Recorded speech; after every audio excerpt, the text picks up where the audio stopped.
សួស្តីអ្នកទាំងអស់គ្នាថ្ងៃនេះជួបគ្នាជាមួយនឹងការរៀនអាននៅព្យញ្ជនៈក៏ដូចជាពាក្យខ្មែរមួយចំនួន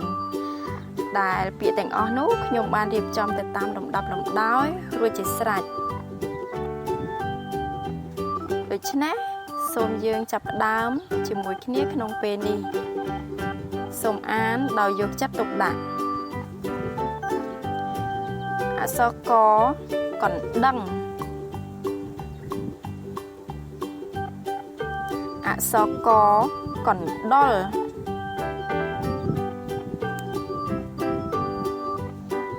អក្សរខខ្ទួយ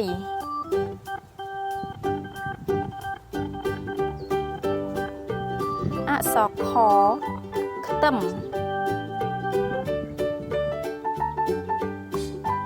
អក្សរកគុជ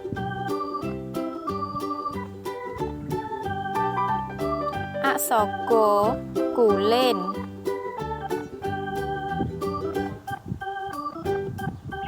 អក្សរខខ្មុំ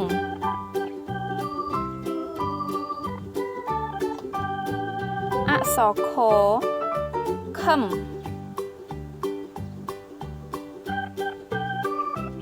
អក្សរងងាវ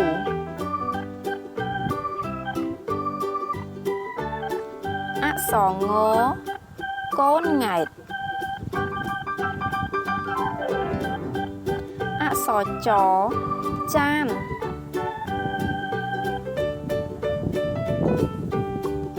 អក្សរច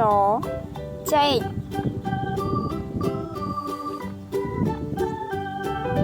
អក្សរឆ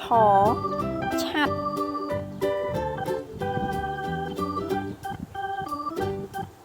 អក្សរឆឆ្នាំង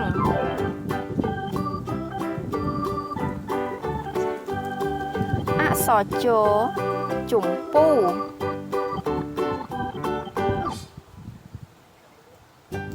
អក្សរជជ្រូកអក្សរឈ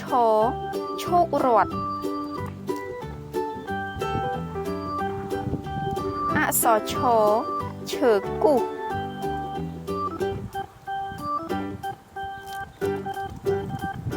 អក្សរញញាំ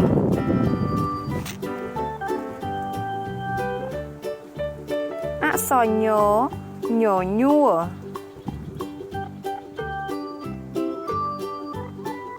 អក្សរដូង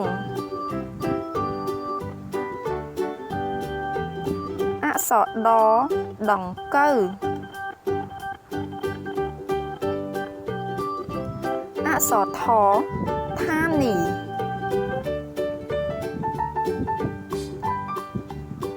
អក្សរដិន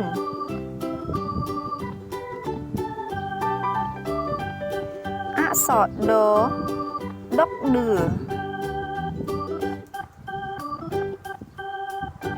អក្សរធធាមរា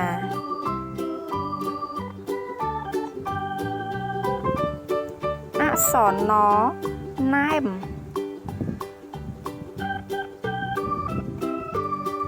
អក្សរណរណា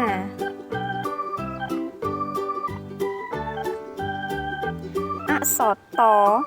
ត្រី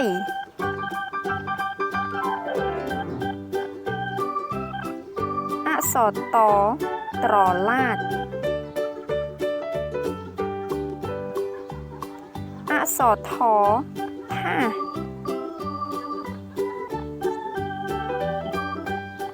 សអក្សរថផ្កា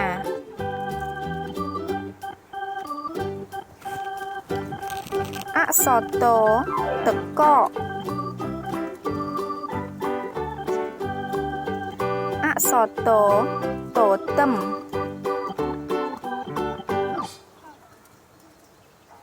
អក្សរធធូប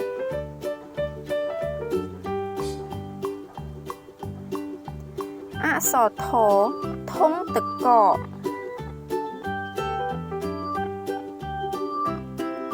អក្សរណនំ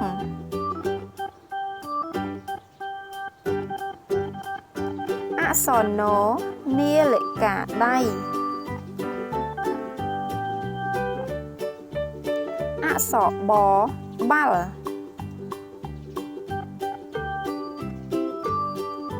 អក្សរបបំពង់ទឹកក្តៅ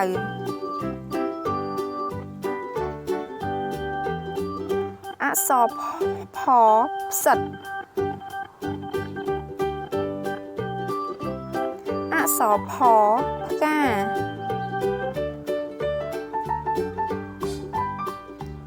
អក្សរពពោត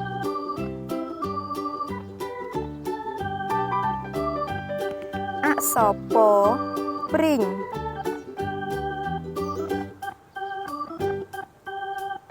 អក្សរផភួយអក្សរផភ្លើងអក្សរមមាន់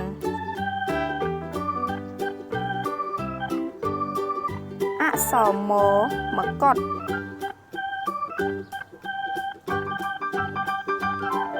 អក្សរយំ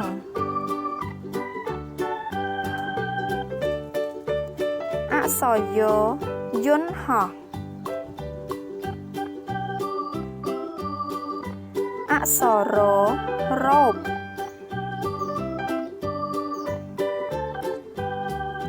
អក្សររៃ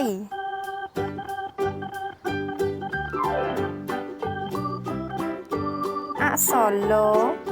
លុយ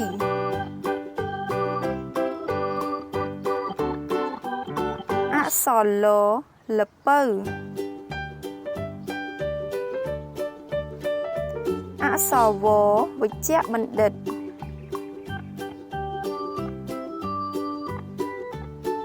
អក្សរវេឆា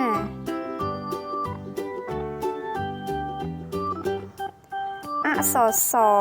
សេក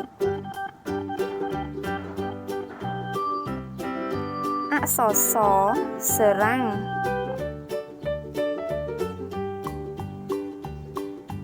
អក្សរហង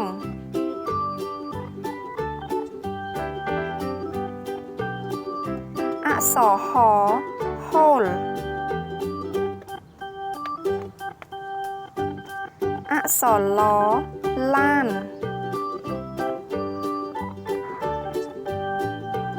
អក្សរលេវ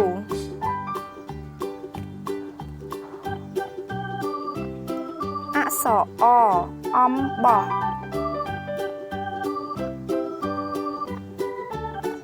អក្សរអាពីងចាពេលនេះវីដេអូយើងបានមកដល់ទីបញ្ចប់សូមចុចលើពាក្យ Subscribe ដើម្បីទទួលបានចំណេះដឹងល្អៗបន្ថែមទៀត